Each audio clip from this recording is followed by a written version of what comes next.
Assalamualaikum warahmatullahi wabarakatuh.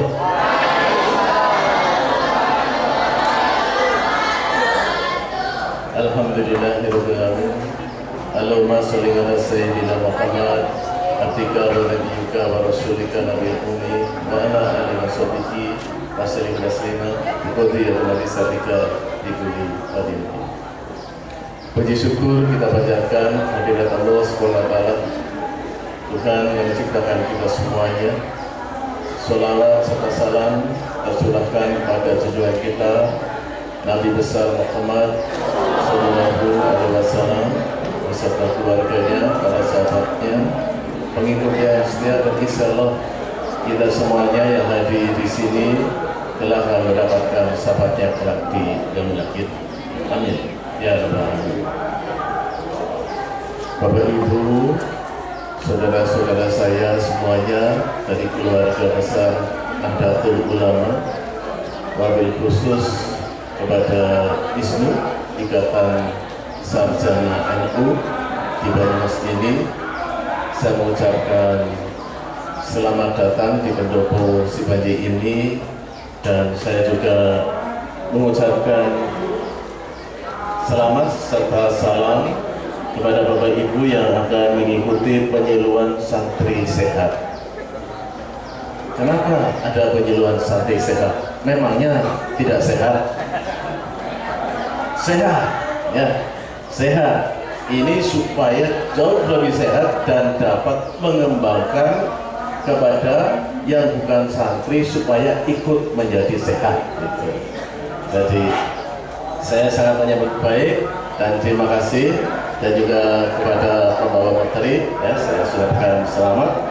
Nanti silakan disampaikan bagaimana hidup itu menjadi sehat betul. Sehat itu menyenangkan, sehat itu bahagia, dan sehat adalah sudah merupakan 50% dari bekal ibadah kita. Kalau kita sehat, maka kita juga beribadah lebih nyaman, lebih enak, lebih khusyuk. Tapi kalau kita tidak sehat, walaupun cuma gatal-gatal aja, waktu sholat itu budikan, ya, gatal itu penyakit ringan.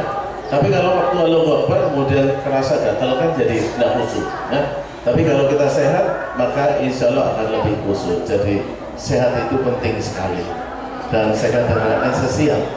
Oleh sebab itu, mungkin di antara kita ada yang bermasalah dengan penyakitnya, mungkin juga punya potensi, maka dengan penyuluhan ini kita menjadi lebih paham, dan kita menjadi lebih hati-hati lagi, dan kita juga bisa mengantisipasi kira-kira penyakit apa yang bisa hinggap di tubuh kita, sehingga nanti tidak sampai terjadi penyakit itu menghinggapi kita. Untuk itu silakan dan monggo, tapi mohon maaf Bapak Ibu dan para tokoh-tokoh semuanya, saya memang tadi minta di depan karena saya masih ada 2 acara lagi di luar. Habis itu saya langsung harus naik kereta api ke Jakarta nanti jam 11:30. Jadi saya minta waktu di depan. Saya mohon maaf kepada yang akan memberi sambutan tadi, saya istilahnya mendahului, ya, melangkahi, ya, saya mohon keikhlasannya. Ada satu pesan yang dimana-mana ingin saya sampaikan, bahwa ini memerlukan kebersamaan. Yang satu adalah masalah kemiskinan, ya. Yang kedua, yang lain-lain nanti gampang. Ini ada yang perlu kerjasama betul, kemiskinan dan sampah, nih, ya. Kemiskinan itu hanya dapat diselesaikan kalau kita itu mau menolong kepada sesamanya, kalau kita mau membantu pada orang-orang yang dikategorikan miskin. Karena pemerintah itu sudah memberikan bantuan sedemikian besar, dari kesehatan, dari makanan, ya, dari lauk pauk dan sebagainya. Tetapi kenapa kemiskinan itu masih tumbuh, masih tinggi, ya? Karena, ya, orang-orang miskin yang sekarang dikategorikan miskin itu tidak dapat bangkit sendiri. Karena mereka memang kondisinya terpaksa menjadi miskin. Pertama, berpendidikannya itu rendah, sehingga daya nalar dalam menganalisa, kemudian berpikir, mencari peluang itu tidak bisa. Yang kedua, karena karakter yang sudah terbiasa menjadi karakter ngede, karakter yang menerima, karakter yang menunggu. Ini jangan menyalahkan. Kenapa mereka punya karakter itu? Karena ini sudah lama terjadi.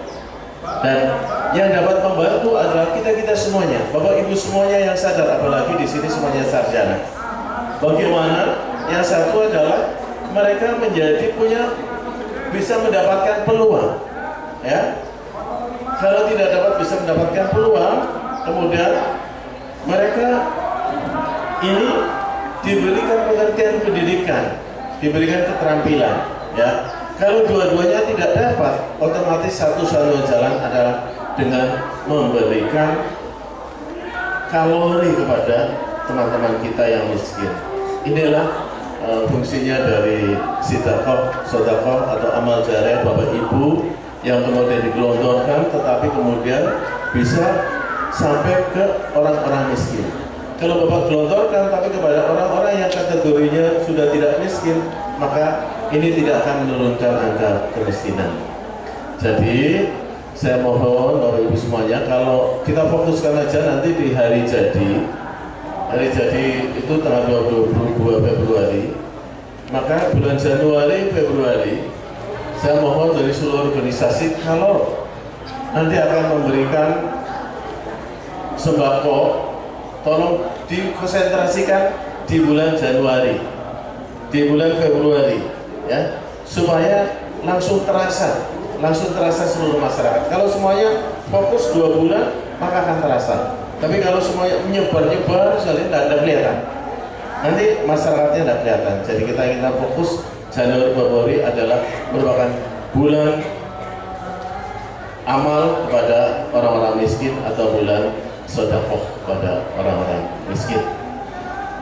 Nah, kaitannya kemudian dengan sampah, dengan kemiskinan adalah bahwa Bapak Ibu semuanya, sampah itu di seluruh Kabupaten Banyumas setiap hari adalah 100, sekarang sudah 210 truk setiap hari.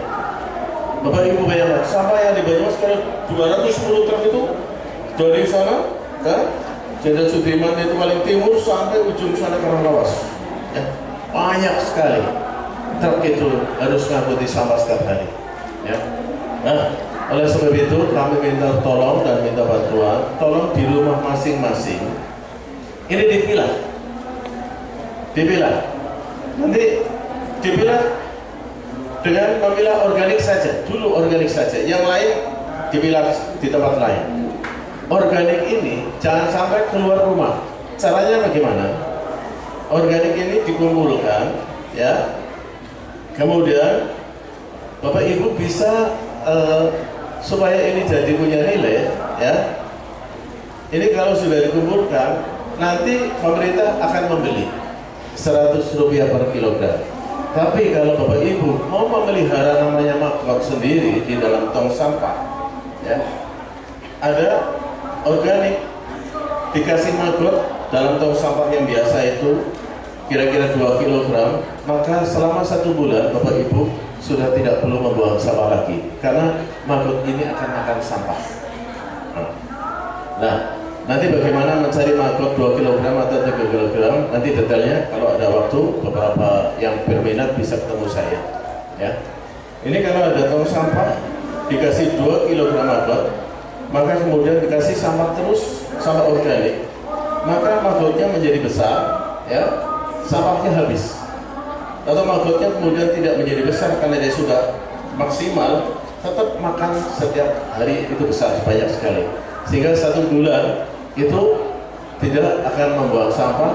Dan maggot yang tadinya ditanam itu maggot remaja, maggot kecil, nanti dalam 1 bulan itu sudah besar. Dan maggot tersebut bisa untuk pakan lele, bisa untuk pakan ayam, bisa untuk pakan burung, ya.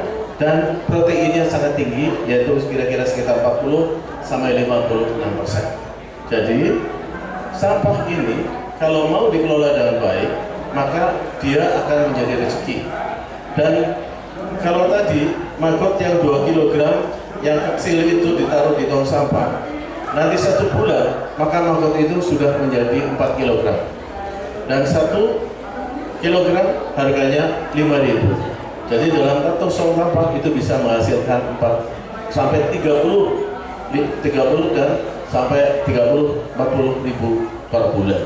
Jadi yang tadinya ini adalah mengeluarkan uang, maka dengan memelihara maggot di tong sampah itu akan menjadi uang. Itu sudah saya lakukan di rumah saya sendiri di sini selama 4 bulan ya lebih ya. Dan saya di belakang juga ada peternakan maggot ya. Alat-alat juga lengkap. Nanti kapan-kapan bisa belajar di tempat saya. Tapi karena saya ini mau ke Jakarta, jadi mungkin saya tidak dapat menemani sampai selesai. Saya rasa itu 2 hal, yaitu kemiskinan dan sampah. Masalah sampah plastik dan lain sebagainya nanti tanggung jawab pemerintah daerah. Sementara ini masyarakat, ayo kumpulkan organik, selesaikan di rumah sendiri, dijadikan uang sendiri. Insya Allah itu berkah. Kalau semuanya dikumpulkan, kemudian ini dikasihkan kepada orang miskin, maka orang miskinnya juga akan terselamatkan dari kemiskinan. Saya rasa itu, Bapak Ibu. Saya kembali lagi saya mengucapkan selamat kepada ISNU. Semoga ISNU di Banyumas menjadi ISNU yang besar, ISNU yang dapat menolong pada sesamanya, ISNU yang membanggakan karena ISNU adalah aset di Banyumas ini. Dan sekali lagi terima kasih banyak. Salam hormat saya kepada Bapak Ibu semuanya, keluarga, tangga, dan juga adik tolan dari keluarga besar Nahdlatul Ulama. Nahdlatul Ulama besar, maka bangsa Indonesia akan menjadi besar. Terima kasih banyak. Alhamdulillahirabbil alamin. Wassalamualaikum warahmatullahi wabarakatuh.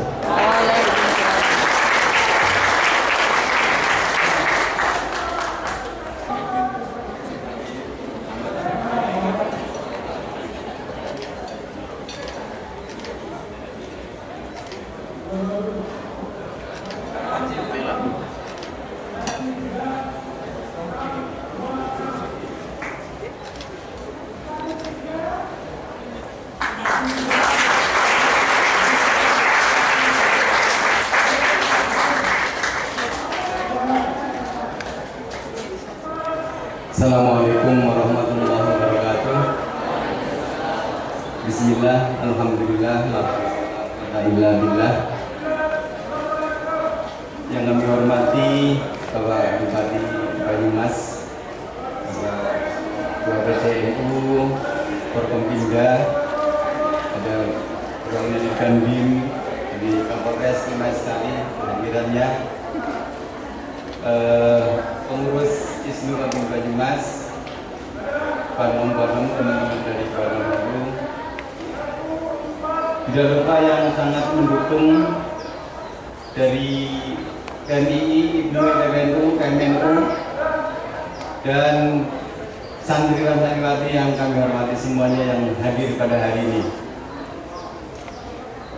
Di sini ada baca Quran, sholawat, tapi di sana ada yang lain. Itulah Indonesia.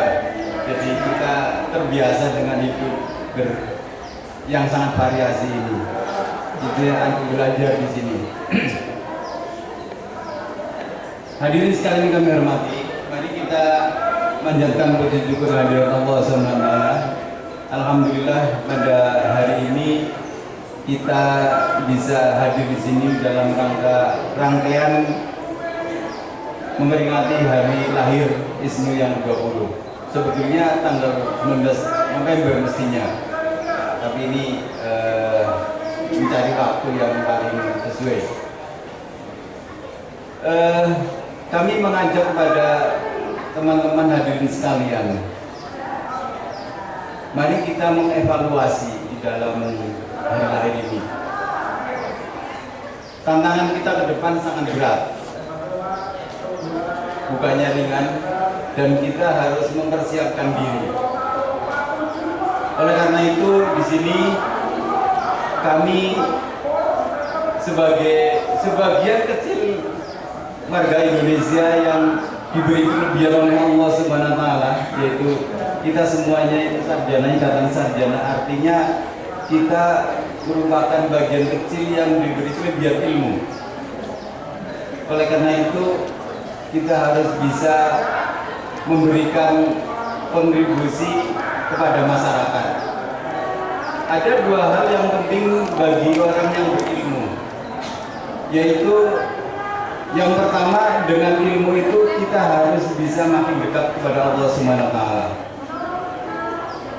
Kemudian yang kedua, makin tambah ilmu, kita mestinya harus lebih bermanfaat bagi orang lain.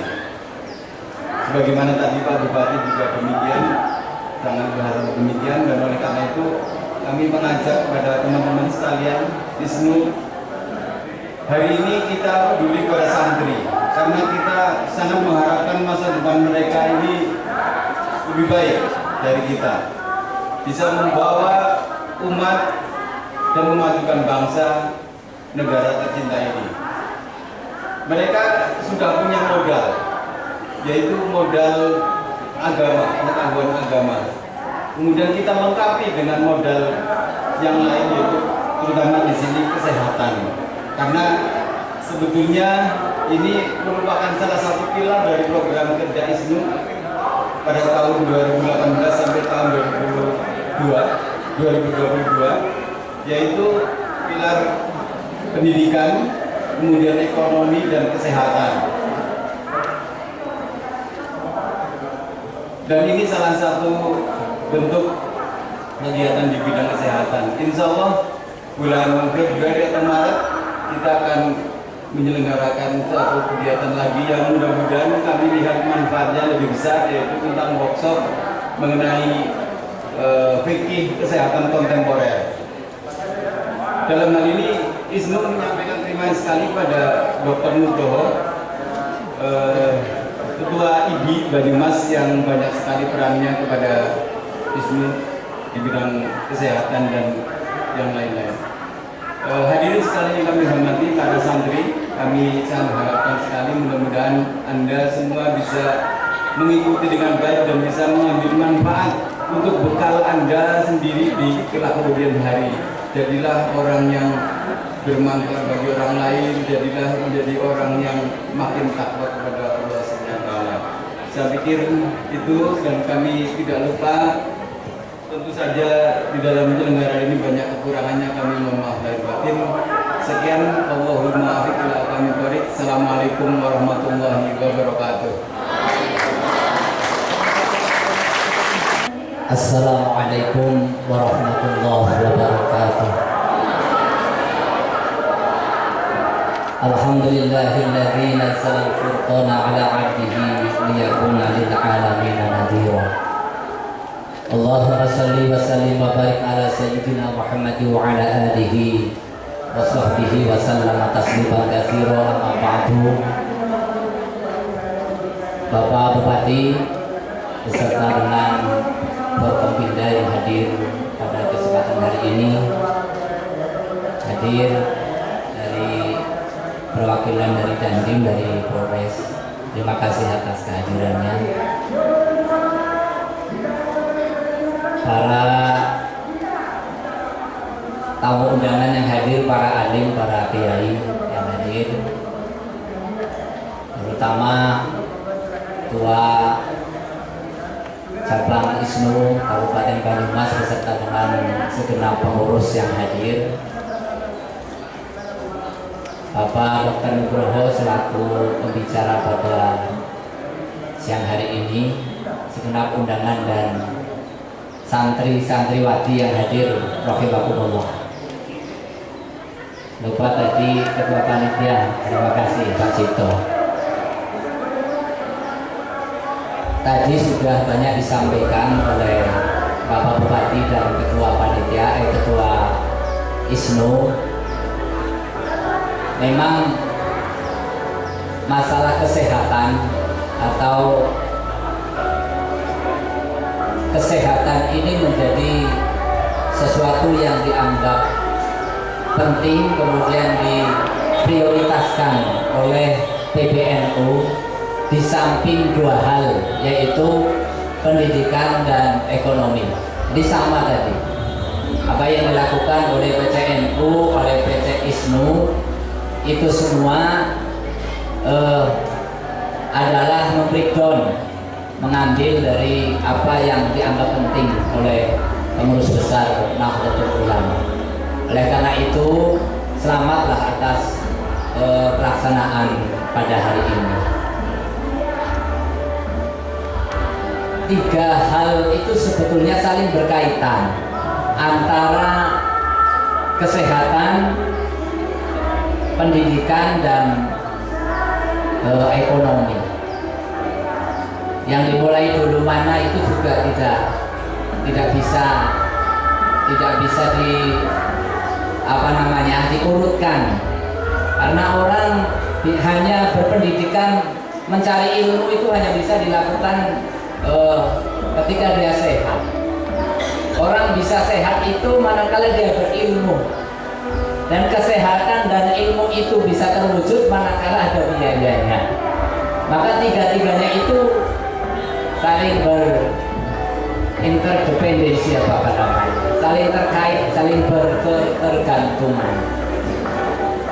Oleh karena itu, yang pertama berkenaan dengan kesehatan, mohon untuk ISNU itu nanti bukan saja penyuluhan, tapi karena di tingkat-tingkat kecamatan namanya apa? Kalau cabang, anak cabang, wakil cabang, ya. Kalau NU MBC, kalau ini wakil cabang itu juga ada. Barangkali diteruskan setelah penyuluhan ini ada semacam pendampingan.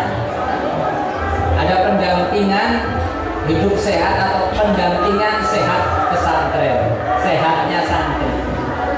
Karena kesehatan di pesantren itu akan mencakup banyak hal, mencakup cara makan, mencakup cara istirahat, cara berpakaian, cara mengelola lingkungan.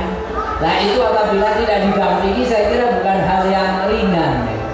Saya kira adalah dokter herbal gitu. Nah itu. Jadi itu semuanya perlu pendampingan, kayak pembangunan desa itu juga ada pendamping desa, ada tenaga ahli desa. Maka ISNU itu bisa mengambil posisi itu, saya kira fokus. Untuk ekonomi tadi, antara kesehatan dengan ekonomi ternyata bisa langsung. Kita tahu bahwa masalah sampah itu akan sangat berpengaruh terhadap kesehatan. Tapi manakala dikelola dengan apa yang disampaikan oleh Pak Bupati tadi, itu mungkin 3 hal praktis ya, menjaga kesehatan sekaligus bagaimana mengelola sampah. Itu bisa 2 itu menjadi pokok strategis yang dipegang oleh ISNU itu 2. Biar nanti yang ekonomi itu diambil oleh yang lain, tidak apa-apa, karena banyak yang semangat di ekonomi. Ini kayak Kakirlan CS itu juga lagi memikirkan bagaimana padi jagung kita kemudian melimpah beserta dengan udang dan lele itu juga melimpah. Gitu.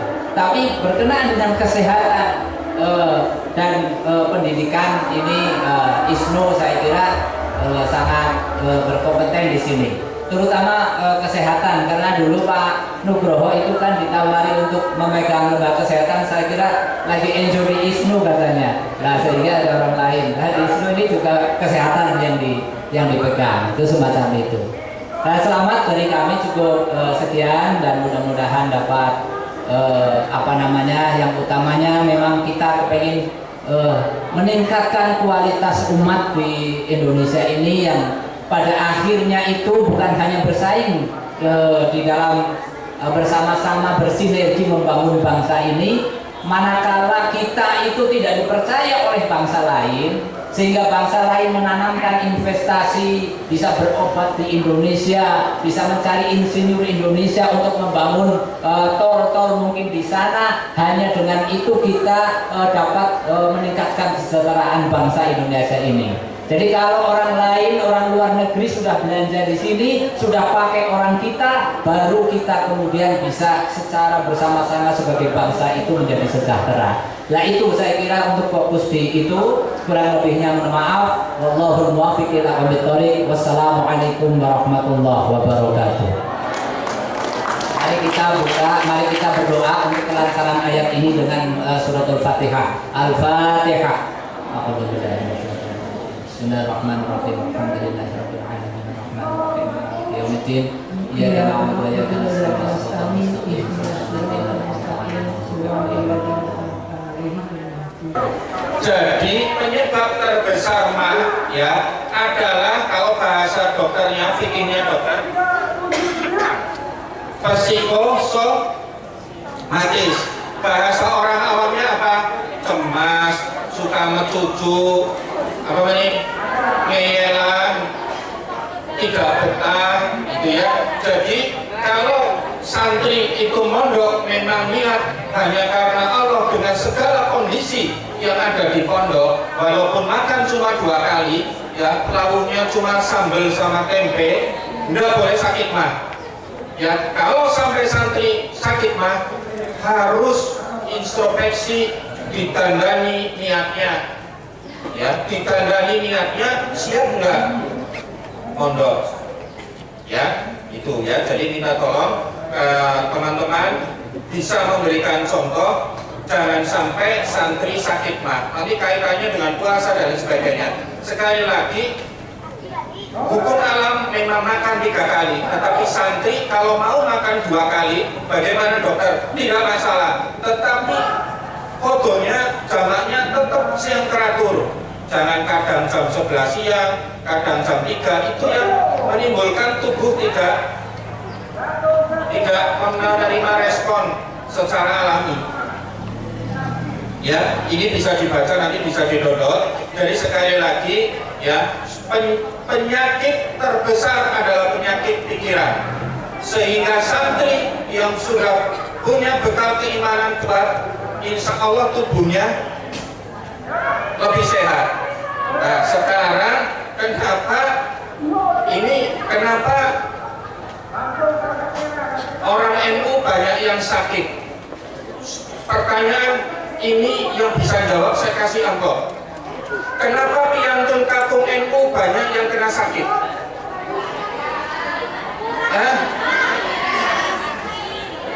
Yang siswa, yang mama, yang santri, yang bisa jawab siapa? Apa? Pikirannya tadi sudah. Kenapa Mbak? Kenapa? Sibuk terus? Mas, sini mas, kamu mas. Oh ya, sorry, tak panitia sebelah ini. Yang santri cowok. Mas, kenapa kita banyak yang jadi pasien? Saya terutama. Kenapa? Kurang sodako. Kita mantan banyak sodako. Kamu berarti nggak pernah sodako. Kenapa? Langsung. Ya alhamdulillah berarti karena di NU budayanya kalau belum bisa ngerokok juga belum afdol berarti. Iya, penyebab terbesar adalah rokok. Mas bisa.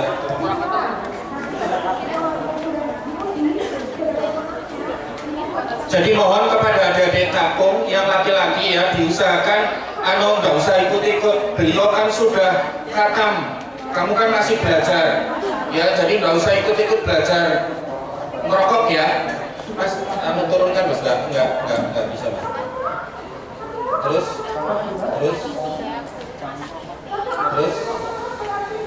nih, mas, bentar mas. Oke, nih salah satu penyebab terbesar stroke adalah merokok ya, kemudian kegemukan ya, kemudian tidak pernah bergerak. Alhamdulillah masih langsing-langsing. Terus mas, terus ini waktunya sudah ini, jadi tidak bisa mendalam, langsung ke rokok saja ya. Wa idza maritu fahuwa, ya stop mas, Yasmin. Artinya apa? Di surat Al-Baqarah ayat 180. Alhamdulillah, ya bosan maca ya. Oke, ya jadi nanti adik-adik kami harapkan bisa paling depan. Satu, ini hari ini itu hari AIDS, ada peringatan di GOR, ya. 30 nggak usah muluk-muluk. Yang penting adik-adik bisa mencegah rokok, minuman keras, nanti AIDS itu akan menurun.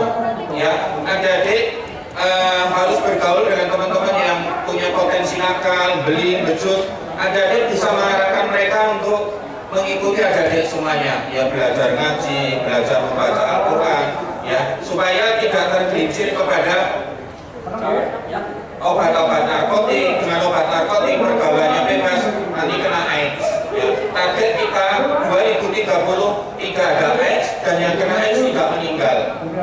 Tapi itu harapannya 2030 adik-adik yang menggantikan kami semua.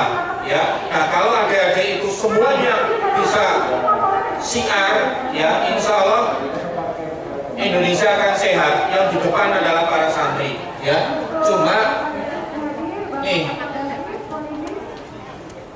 sekarang bahaya merokok yang paling banyak apa? Mati. Iya sih. Mati gak sih? Iya.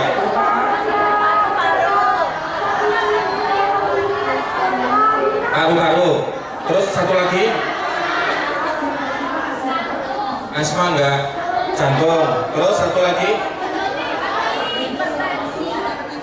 Hipertensi enggak? Kan stroke. Kamu yang tadi tidur bukan ya? Oh bukan ya? Masih ada tadi saya jadi lebih balik. Jadi begini, orang kalau merokok, dinding pembuluh darahnya menjadi sempit. Ibarat pipa itu kalau lebarnya 5 cm, dengan merokok bisa menjadi 4 cm, sehingga aliran darah yang beredar berkurang. Dengan aliran darah berkurang, otak dengan jantung itu 1 RT, tidak 1 RW, sehingga bisa kena jantung sama tadi kena stroke. Oke, sudah siap? Coba lakukan kejut jantung. Sudah? Oh, belum? Belum? Silakan 30/2 boleh. Lakukan 30. Ya, nanti di indikator warnanya hijau. Kalau hijau berarti pas kedalamannya 5 cm. Ini berarti kurang dalam. Memang karena posisinya ini susah, pentingnya di meja sih terlalu tinggi, jadi tidak pas. Tapi ini simulasi saja, contoh saja. Nanti kalau di bawah katanya nggak kelihatan. Sudah dilakukan? Sudah? Nggak hijau-hijau? Oke, nggak apa-apa. Baggingnya sudah dilakukan di pompa? Oke, sudah dilakukan. Selama evaluasi selama 2 menit, kalau ternyata sampai 2 menit tidak ada respon, mbaknya capean, gantian mbak, muter. Yang megang bagging, yang satu pompa jantung.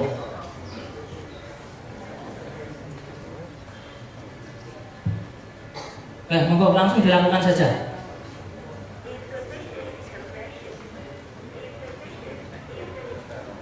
Ya. Kalau dulu ada siklus-siklusan, jadi 5 siklus sampai 5 siklus, tapi dari sumber AHA, American Heart Association, siklus itu ditiadakan cukup dengan 2 menit. Ya. 2 menit memang kisarannya sepertinya kisaran 2 siklus, memang kalau 2 menit. Yuk, lakukan dengan interval yang konstan, pompanya konstan. Nah seperti itu terus konstan. Capek ya. Oke, intinya seperti itu. Ada yang mau nyoba atau bertanya? Nyoba? Apa? Gimana mas? Bertanya? Monggo silahkan.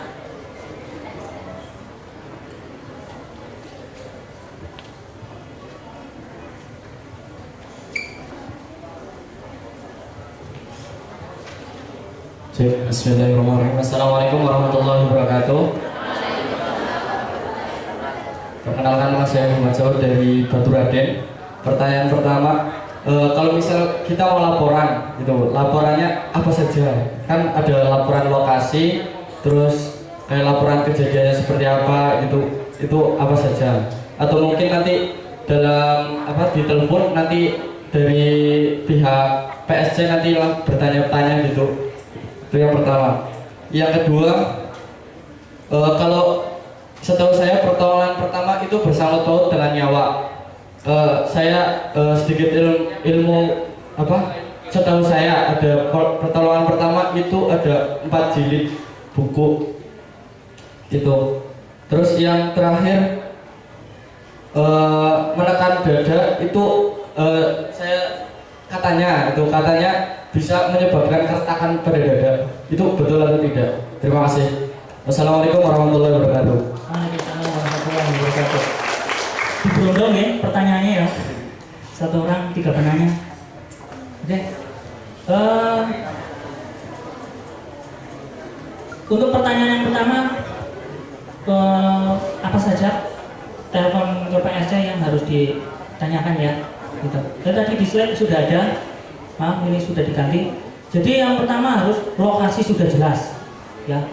Nanti kalau lokasinya nggak jelas, harus misalnya lokasinya tambaknya sebelah mana, lokasinya harus jelas.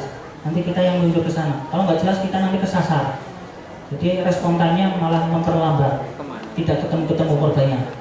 Lokasinya, nama jelas, pasiennya berapa, ya, kejadian apa, ya, kejadian atau kecelakaan atau jatuh di rumah atau ketiban apa harus jelas. Korbannya berapa, itu, ya. Terus biasanya yang sudah untuk mempercepat mengirimkan dengan lokasi map, ya, via WA kami. WA-nya nomornya yang tadi, ya, itu untuk mempercepat respon time-nya. Jadi tidak nunggu terlalu lama, ada map-nya, kita acuannya sama map yang sudah dikirimkan panjenengan, gitu. Yang kedua, kita punya aplikasi PSC 119. Silahkan download di Play Store, ada, ya, aplikasi PSC.